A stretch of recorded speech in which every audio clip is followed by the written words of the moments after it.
Bismillahirrahmanirrahim. Wa bihi nasta'in wa alayhi natawakkal. Wassalatu wassalamu ala ashrafil anbiya'i wal mursalin. Amma ba'd. Mga minamahal ko mga magulang at mga kapatid sa pananampalataya. Assalamualaikum warahmatullahi wabarakatuh. Magandang araw po sa inyo lahat. At sa mga oras na ito, ang paksa po na pag-usapan natin ay ang pang-15 hadith mula sa 40 hadith ni Imam An-Nawawi rahimahullah. At ang hadith natin ngayong araw ay isa po sa pinaka mainam na hadith at napakahalaga po ang kahulugan nito. An Abi Hurairah radhiyallahu anhu anna Rasulullah sallallahu alaihi wasallam qala man kana yu'minu billahi wal yawmil akhir falyaqul khairan aw liyasmut wa man kana yu'minu billahi wal yawmil akhir falyukrim jarahu wa man kana yu'minu billahi wal yawmil akhir falyukrim dhayfahu. Rawahu al-Bukhari wa Muslim. Itong hadith na ito ay naisalaysay sa hadith ni Imam al-Bukhari at Imam Muslim na sinabi ni Abu Hurairah radhiyallahu anhu na ang propeta sallallahu alaihi wasallam ay kaning sinabi. Dito sa hadith na ito ay 3 bagay ang binigyang halaga ni propeta Muhammad sallallahu alaihi wasallam. Una rito kaning sinabi, man kana yu'minu billahi wal yawmil akhir falyaqul khairan aw liyasmut. Sino man ang naniniwala kay Allah subhanahu wa ta'ala at sa araw ng paghukom. Isa ito sa tanda ng kanyang iman o paniniwala na siya naniniwala kay Allah at naniniwala sa araw ng paghukom. At sinabi niya ay narapat sa kanya falyaqul khairan, narapat sa kanya na siya ay magsalita ng mabuting salita aw liyasmut. Ibig sabihin kung wala siyang masabing mabuti ay tumahimik na lang siya. Subhanallah. Napakagandang hadith na kung saan tayo ay tinuturuan, pinapayuhan ng relihiyong Islam na magsalita tayo ng mabuti. At iwasan na magsalita ng masama. At pangalagaan natin ang ating mga dila. Dahil ang ating dila ay maaring dahilan ng pagpasok natin sa paraiso at maaring ding dahilan na ito ang dahilan ng pagpasok ng tao sa impyerno kapag ito ay hindi niya pinangalagaan. Kaya narapat na pangalagaan natin ang ating dila. Isa sa sinabi ni Propeta sallallahu alaihi wasallam sa kanyang hadith, sino man na mabigyan niya ng guarantee, ang dalawang bagay na ito, ang ating dila, salita, at ang ating masilang bahagi ng katawan ay ibig sabihin ay garantiya ni Propeta sallallahu alaihi wasallam sa kanya ang paraiso. Sa tao na mapangalagaan niya ang kanyang dila, salita, ganun din ang kanyang masilang bahagi ng katawan na ito ay sa halal lamang niya, ito tinatawag na ginagamit, ay ito ay garantiya ni Propeta Muhammad sallallahu alaihi wasallam sa kanya ang paraiso. At ganun din na sinabi ni Propeta Muhammad sallallahu alaihi wasallam, al-muslimu man salima al-muslimuna min lisanihi wa yadihi. Sa hadith ni Imam Bukhari, sinabi ni Propeta sallallahu alaihi wasallam na ang tunay na Muslim ay sila na payapa ang mga kapatid niyang mananampalataya, kapatid niyang mga Muslim mula sa kanyang lisanihi wa yadihi, mula sa kanyang salita, sa kanyang dila at sa kanyang mga gawain. Ibig sabihin ay hindi siya gumagawa ng mga masamang salita at masamang gawain. Hindi siya nagsasalita ng masama sa kanyang kapwa. Kaya napakahalaga po ito. Napakahalaga ang tinatawag na pangangalaga ng ating dila. Dahil ito po ay dalawa, tulad na banggit natin. Kapag ang tao pinangalagaan niya, makakapasok sa paraiso dahil sa salitang ito. Ngunit kapag ito hindi niya pinangalagaan, ay maaari siya ay makapasok ng impyerno dahil sa hindi niya pangangalaga sa kanyang dila. Sinabi rin ni Allah subhanahu wa ta'ala sa surah Qaf, number 18, Ba'da a'udhu billahi minash shaitanir rajim, ma yalfidhu min qawlin illa ladayhi raqibun atid. Walang lumalabas na salita mula sa atin, sa ating bibig, illa ladayhi raqibun atid. Maliban sa ito ay may nakabantay na ito ay sinusulat niya. Ay napakadelikado po ito. Napakadelikado itong tinatawag na dila natin.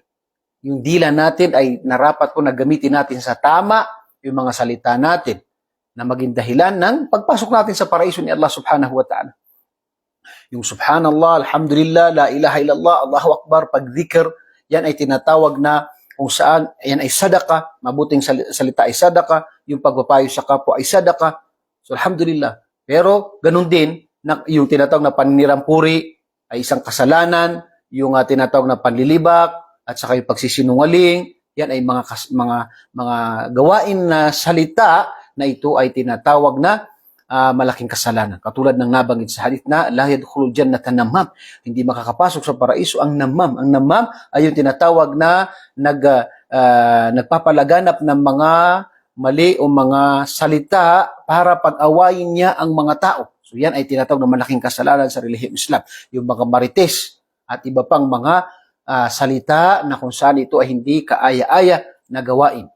So ito po ay dapat na tinatawag na bigyan natin ng pansin ang sinabi ni Propeta sallallahu alaihi wasallam na ang sinuman na naniniwala kay Allah at naniniwala sa araw ng paghukom, mayroon kang iman o pananampalataya, magsalita ka ng mabuti o kaya ay tumahimik na lamang. Okay, pangalawa, sinabi ni Propeta sallallahu alaihi wasallam, "Wa man kana yu'minu billahi wal yawmil akhir falyukrim jarah."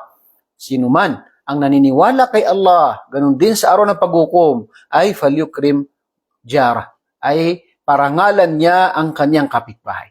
Isa sa pinakamagandang turo ng Islam ay ang pagiging mabuti sa kapitbahay.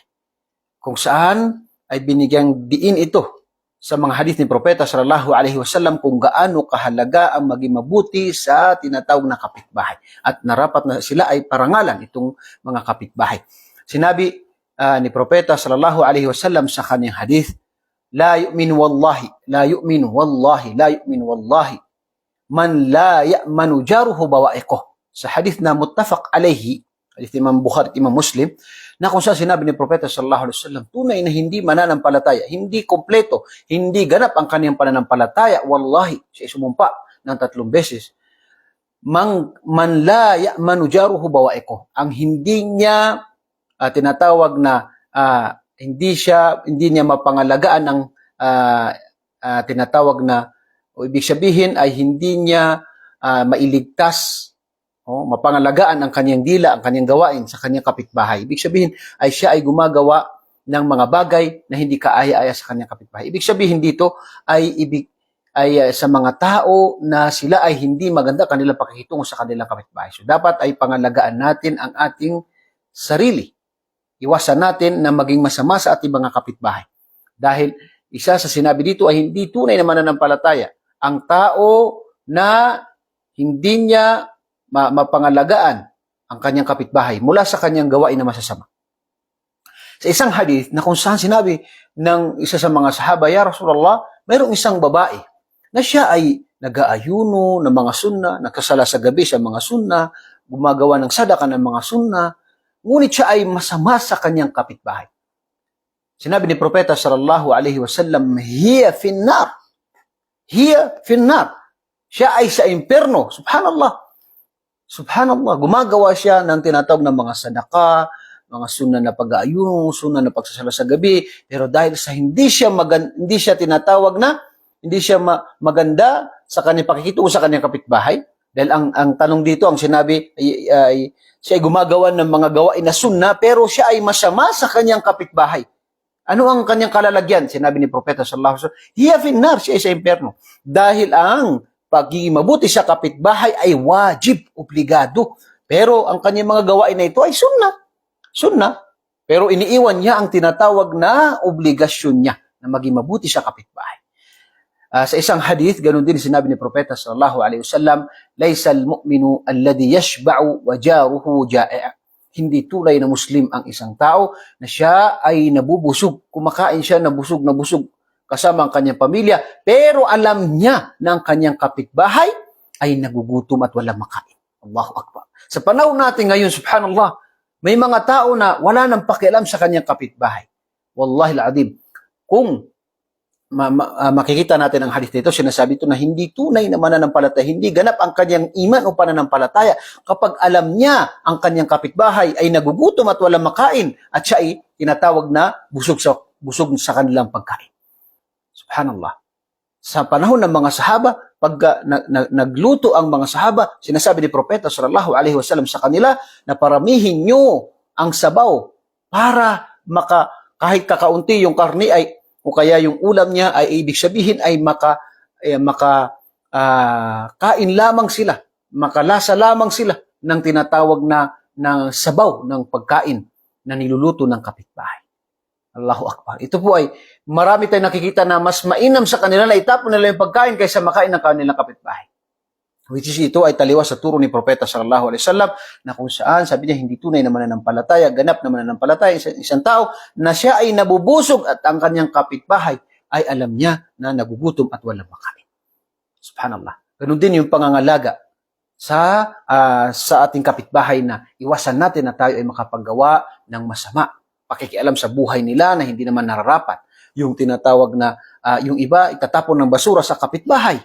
O kaya ay ano pang ibang mga bagay na ito ay hindi nararapat sa isang magkapitbahay dahil sa Islam ay isa po sa pinakadakilang turo nito ay maging mabuti sa kapitbahay. Kaya nga sinabi dito, sino man kana yu'minu billahi wal yawmil akhir falyukrim jarah. Sino man ang naniniwala kay Allah at naniniwala sa araw ng paghukom ay falyukrim jarah, ay parangalan mo ang iyong kapitbahay. Subhanallah, yan ay turo sa atin ng Islam. Pangatlo, ay sinabi ni Propeta Muhammad sallallahu alaihi wasallam na wa man kana yu'minu billahi wal yawmil akhir falyukrim dhayfah. Sino man na naniniwala kay Allah at sa kabilang buhay ay parangalan niya ang kanyang bisita. At sa Islam ay obligado ang isang araw. Ibig sabihin kapag may dumating galing sa malayong lugar ay sa Islam ay wajib, obligado na siya ay pakainin mo, patirahin mo sa iyong bahay o kaya sa anumang pwede siyang tumira doon ng isang araw. Yung isang araw na yun ay wajib, karapatan yun ng kapatid mo na mananampalataya. Yan ang kainaman ng Islam. Ito yung mga tao na galing sa malayong lugar. So dito, ay sabi dito, ay sa hadith na, ad-diyafatu thalathatu ayyam, yung bisita, ang pinakamainam ay 3 araw, ay ibigay mo sa kanila ang kanilang pangangailangan sa pagkain at anuman. Wa jaizatuhu yawmun wa layla. At ang obligado, ito yung tinatawag na obligado, pinaka-obligado na karapatan.